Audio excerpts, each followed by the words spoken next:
So he actually worked it out so that he could work remotely, which was a pretty good deal. Yeah, considering. actually living in... Well, that's the problem, is that all the big tech bros came and everybody who owned property decided, oh, we'll rent it for $11 trillion a month because big tech is here.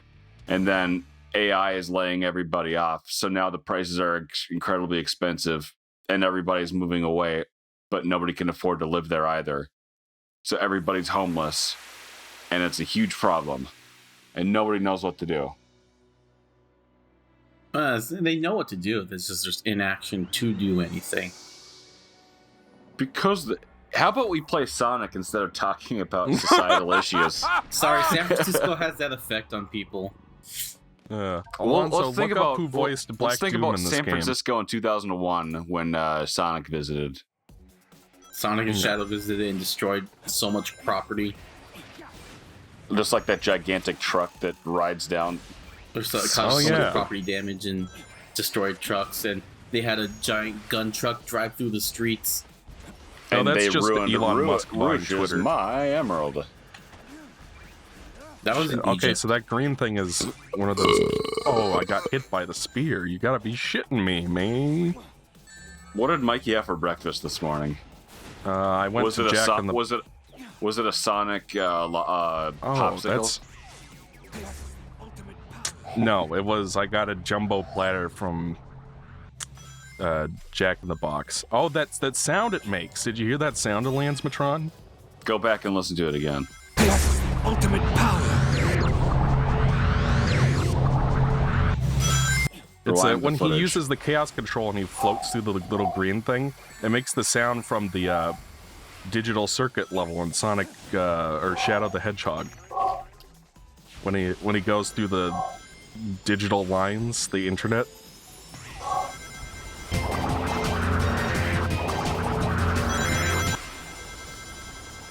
Alonzo ain't give no fucks. Wait, what? Sorry, I zoned out for a second. I kind of I dissociated for like a couple seconds and came back to reality when you said my name. Humble brag. I stopped paying attention because you guys are frankly uninteresting and ugly. Ouch! Why? What happened in the past? Okay, 5 when minutes? there are these little green spots where if you use your chaos control, you could skip parts of the level or take shortcuts or whatever. Oh yeah, I was on the Twitters, and I was watching. I don't know who it was. You probably that's follow just him a too. bad Where he was time. talking about the best way to speedrun the levels or to get the best time is basically not to like do the level efficiently, but how to build up your chaos control meter as fast as possible in order to get through the level and keep your time low. Kirby-san is yipping. Oh, I can't hear him, so that's good. You'll hear it on the post-recording. Crank the Kirby yipping volume to 200%, Mikey.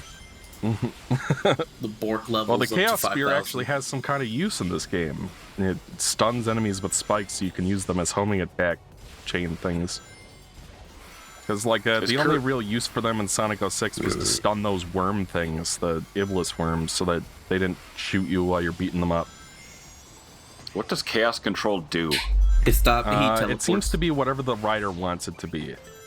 In Sonic Adventure 2, it's just a way to teleport long distances using Chaos Emerald energy. So it's like nanomachine technology. Yeah, it's sort of like that, where like it's whatever Hideo Kojima needs it to do in whatever particular scenario.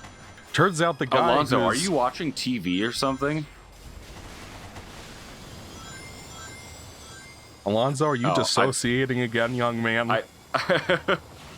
I think he's practicing his QTE abilities. While he's gone, why don't you press the key? Explain your stance on QTE, Mr. My Critic. stance? Huh? My stance on them? Like, I think they work well as, like, finishing mini-games for bosses in, like, a character action game, like God of War or whatever. Or Resident Evil, where you're running away for a second, you have to press the button to get out. Like, there's very difficult ludic ways to communicate putting in effort. Cinematic like physical effort. And mashing a button is one way. Well, I mean... Whereas, like... Yeah. Well, when I say ludic, I mean like, oh, look at that. It's a Black Arms alien. Apparently, Alonzo's Can I just kill it? left the planet. Is he in What the the chat hell? still? I'm here. I'm just working Oh on my something god, right now. you were gone for like 20 minutes, dude. Where were you? I was gone for like 5 seconds. All right, we were talking to you, and you were just like not saying anything. And Oh yeah. I was not at the computer at the moment. Remember the time that Alonzo sat on his burrito? is that better or worse than the time he ate one of my farts? I don't know. You have to ask him. Like, oh, I sat on my burrito. It wasn't as bad as the time that that we were going to record Uncharted 2 all day, and Ethan bought a Diet Mountain Dew on accident. Oh yeah, I remember that. You were just like, That was- diet, no. That was worse than the fuzzball, dude. Whoa. Like, cut that part out. It just said it to make you laugh, dingus. Yeah, change it to fuzzball. Okay, Thanks, so it's buddy. kind of a way to. Oh, What are you listening to, Alonzo? Alonzo, are you actually watching TV right now? Okay, so that's why all those floating platforms are there. It's like the original. It's like Sonic Generations. I'm gonna go back to the Ark. Aboard the Ark of the Covenant? No, the Space Colony Ark. This is the Sonic game where Shadow opens the Ark of the Covenant and his face melts off. Hmm. Canonically, this is the last Shadow the Hedgehog game ever. Except he shows up in games that take place after this one. Which is a No. plot hole or a narrative flaw because we know he's going to win. Because we know he shows up during the Time Eater boss at the end of Shadow Generations. It's like going into the game and thinking, I think whatever the issues may be, I think it's all going to work out in the end. I have a feeling. Buying this game, I have a feeling it's all going to work out in the end. You know? I have a feeling that Shadow's going to be victorious. Why? I just have a feeling. It's not like it's a game that everybody's going to buy. Yeah. Yeah, and in case you're someone, you're one of those people that interprets everything I say literally. I was joking, obviously. Oh, Alright, so let's was see. I. About the fuzzball. What were you joking about? Okay, so there are challenge missions in this game, just like there were in the Sonic Generations. Alonzo, are you going to say something? Not right now, no. Are they as challenging as Super Ghouls and Ghosts? Probably not, no. Oh. Now, something that's interesting that I've noticed is that when you do your homing attack, you do like a little teleport, so you can go through the lasers that way, which is pretty cool. So you're cheating. Well, I mean, the game is stylistically designed to be that way, Ethan. And we can't undo that, but we can diminish the effect of it. Everybody in the comments described Sonic to somebody who's not a fan of the series and has no idea what the appeal is. I would like a 3-page essay, and I will read every comment. Because I want to know what the fuss is all about. Because I played these games at a Alonzo, are you like watching a Maximilian Dude stream or something? Why aren't you saying anything?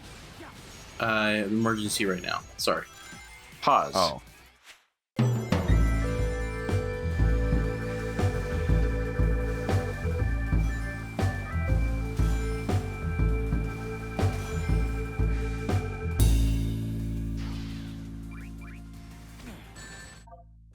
All right, we're back, everybody.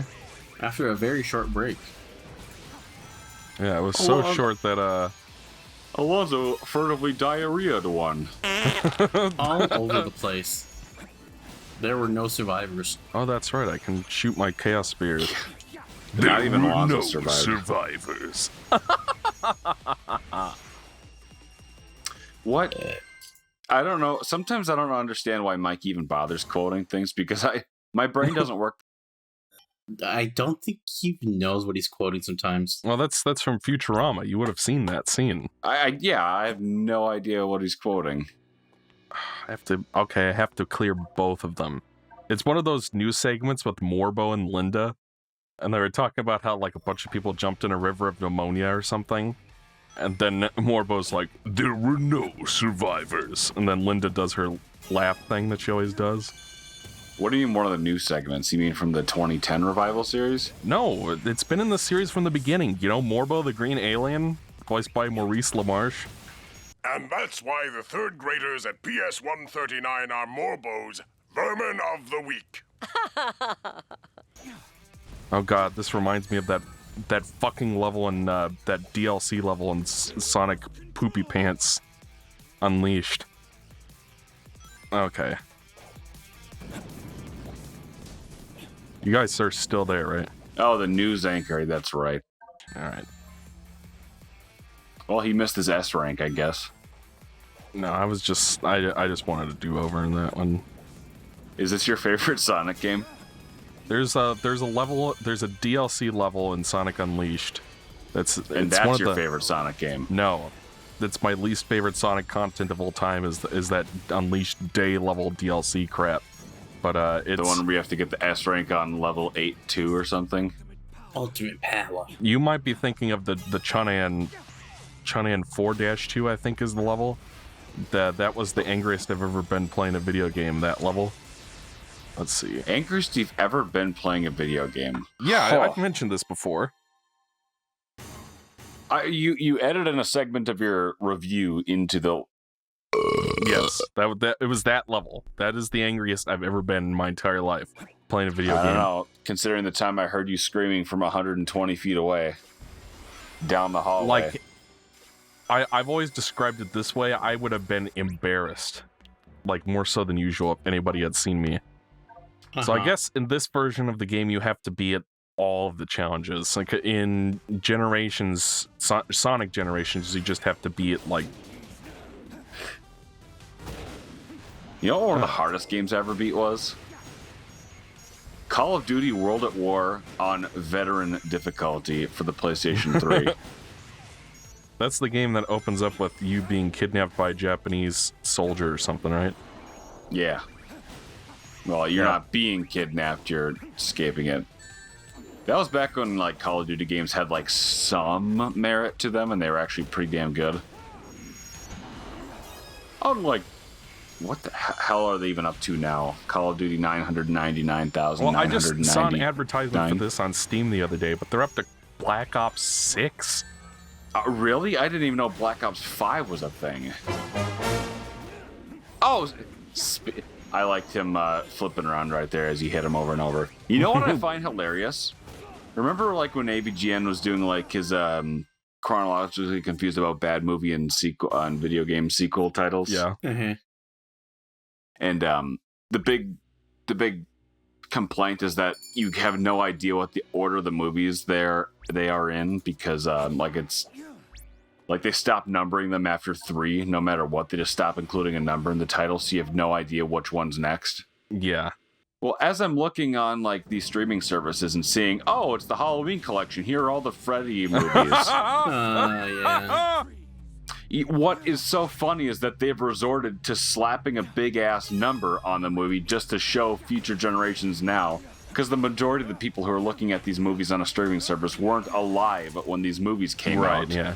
And they have no idea that Halloween, The Curse of Michael Myers, is apparently the fifth one, right? No. Yeah, the fifth of the... I don't know. But luckily, Max has just slaps a big number on it, so it's like, oh... They added that simple convenience now that it's not in the theaters anymore. Has anybody ever seen any of those Halloween movies? I've seen the first one only. And I try to watch that every couple of years. That's a good one. You're a good one.